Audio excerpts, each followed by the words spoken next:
This is my review of the Google Pixel 7a after using it for a full month. Let's start off with the build and body. Now, I've used iPhones my entire life, and I wasn't exactly sure how I'd feel about the Pixel. I know that's a little dramatic, because I mean, let's be real, all smartphones pretty much look and feel the same, but I was interested to see how this one differs than something that I've been using my entire life, and I wasn't disappointed. Its size is 6 by 2.8 inches, and it's lightweight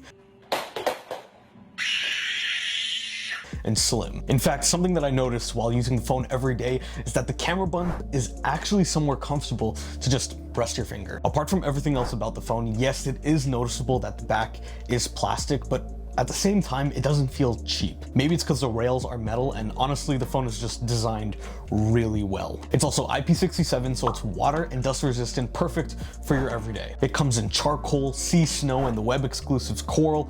And yeah, of course, it's a fingerprint magnet. What did you expect?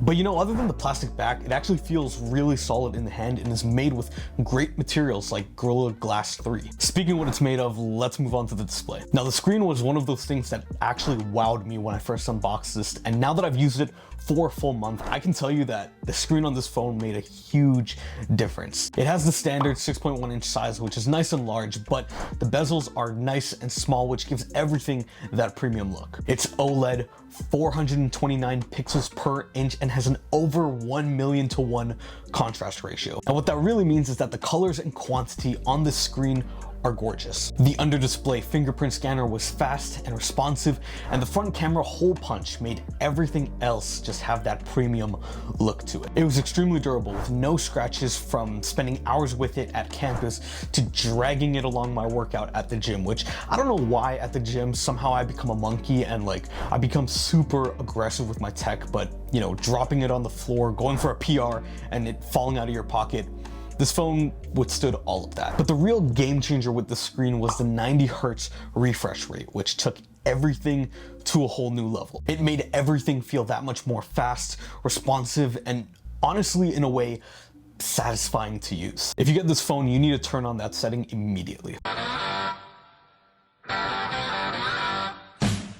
Next, let's talk about the battery life. It's one of those things where I love testing it because some of these companies just be straight up lying.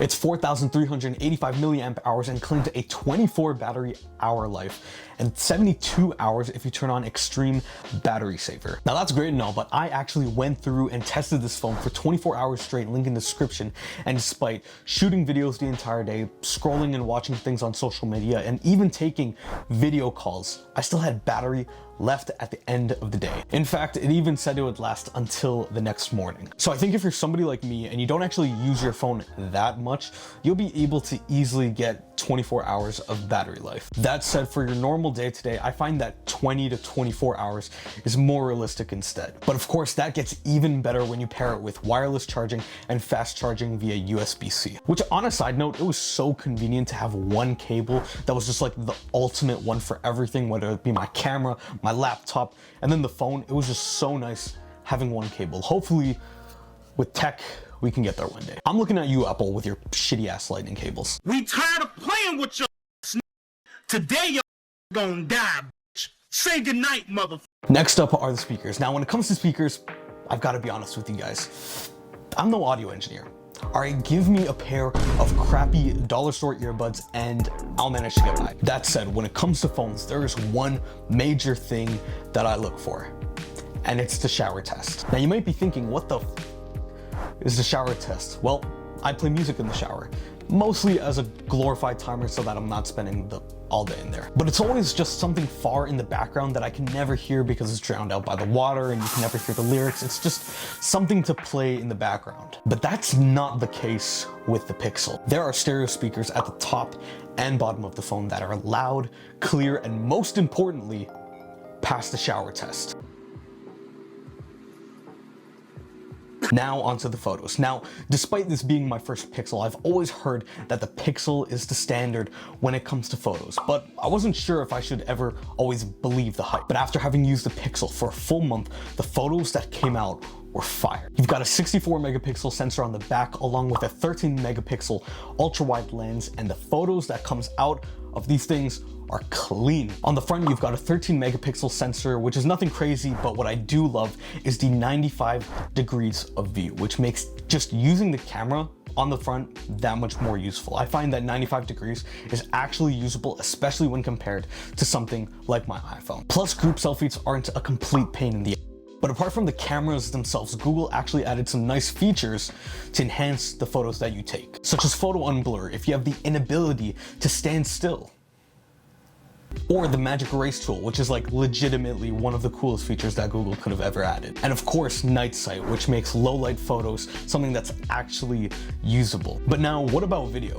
Because the same way that the Pixel is the photo standard, I feel like Apple is the video standard, at least for smartphones. And honestly, the video isn't as bad as I thought it'd be. It was much better than I expected, but still for me, iPhones are just the reigning champ when it comes to video on smartphones. You've got 4K and HD up to 60 frames per second on the back and up to 30 frames per second on the front. And here's something nice, for slow motion, you have up to 240 frames per second. The quality is meh, but I mean, the fact that you can even shoot 240 frames is kind of sick. So if you want a phone that is specifically for video, this obviously wouldn't be my first choice, but I am glad to learn that this definitely would not be my last. And part of that is due to the internals and what it's actually like to use the phone on a day-to-day basis.